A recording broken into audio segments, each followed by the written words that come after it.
एक तुम्हाला विचारायचं आहे, मी पण मुंबईचाच आहे. लोकांची अशी मेंटॅलिटी झाली आहे की आपण मुंबईकर जितकेही लोक राहतो, त्यांना असं वाटतं की आम्ही कोणाकडे भेटायला गेलं, सांगायला गेलं, सर प्लॉट आहे, तो फ्लॅट कुठे आहे? तर मला हे बोलायचं आहे सर, लोकांना असं का वाटतं की आम्ही फ्लॅट सांगितलं तर त्यांना डायजेस्ट होत नाही.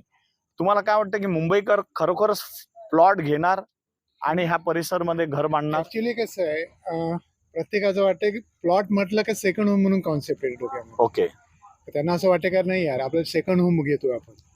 राईट. त्यांच्या डोक्यामध्ये फर्स्ट होम म्हणून प्लॉट कॉन्सेप्टच नाही बसू शकत. बंगलो म्हटल्यानंतर करोडो रुपयामध्ये त्यांचा विचार आहे, आणि साधारण मुंबईमध्ये राहणारा माणूस $1-2 लाख कमावणार त्या कॉन्सेप्टपर्यंत जाऊ शकत नाही. मेन गोष्ट ती आहे. म्हणून तो विचार करतो की यार मला 1 BHK या 2 BHK जरी फ्लॅट भेटला ओके, आणि लोन वगैरे काढून मी EMI करून त्याच्यामध्ये सॅटिस्फॅक्शन होऊ शकतो.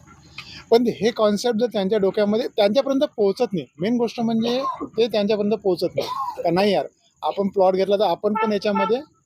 आणि दुसरी मेजर गोष्ट अशी आहे ना, का प्लॉटला लोन मिळू शकतं हे त्यांना माहीतच नाही आहे. हो हो. प्लॉटला त्यांना वाटतं की आपल्याकडे पेमेंट असेल तेव्हाच आपण प्लॉट घेऊ शकतो. हा एक मुख्य प्रॉब्लेम आहे. तर इथं म्हणजे आपल्याला असं लोकांना सांगण्यास इच्छुक असतात की इथं ह्या प्रॉपर्टीमध्ये प्लॉटवर लोन भेटू शकतं. 90% लोन मिळू शकतं आपल्याला. हे जसं तुम्हाला फ्लॅटमध्ये लोन मिळतं 90-95%, आज प्लॉटला प्लॉटला पण तुम्हाला 90-95% तुमच्या अकाउंट सिविलनुसार लोन मिळू शकतं. Thank you.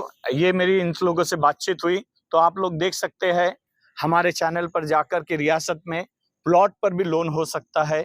यहाँ पर भी आकर आप अपने जमीन पर अपना घर बना सकते हैं। धन्यवाद। थँक्यू.